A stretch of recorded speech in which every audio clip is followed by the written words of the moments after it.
On a souvent une vision un peu fausse de l'administration dans l'Empire français, et il y a cette idée que l'Empire colonial britannique aurait beaucoup plus pratiqué la délégation de pouvoir envers des administrations locales, et donc on aurait eu une administration indirecte dans l'Empire britannique, alors que dans l'Empire français, on aurait eu une administration directe.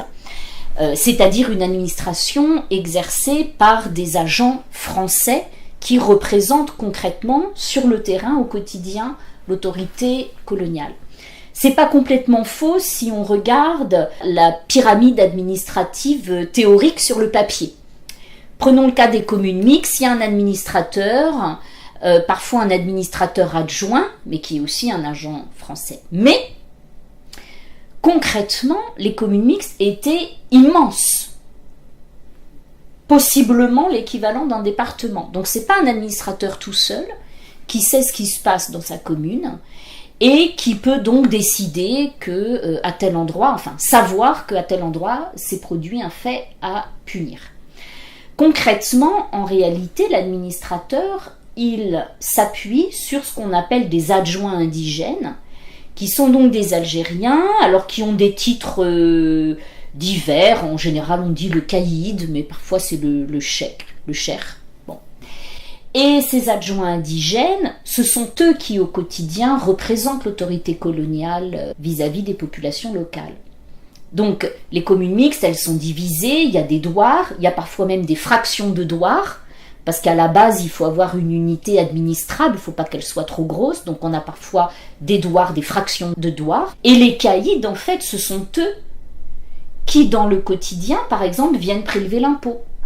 Ce sont eux qui savent s'il y a du désordre ou de l'ordre, s'il y a des rumeurs, de l'agitation, s'il y a un bandit qui vient sur la commune.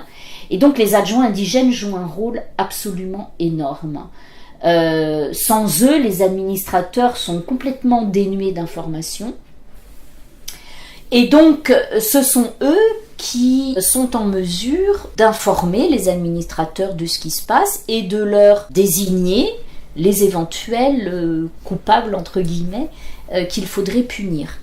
Alors, ces caïds ont une extrême mauvaise réputation, ils sont réputés corruptibles, et ils le sont, parce qu'on peut acheter leur silence. Et puis, ce sont des fonctions qui s'accompagnent de leur part de prélèvements sur les populations, prélèvements financiers, diverses occasions, et des malversations, et puis voire aussi des brutalités.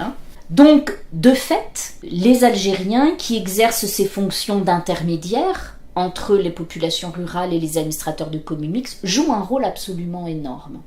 Même si dans le texte, il n'y a pas écrit que les pouvoirs disciplinaires sont exercés par l'adjoint indigène, c'est bien l'administrateur qui les exerce.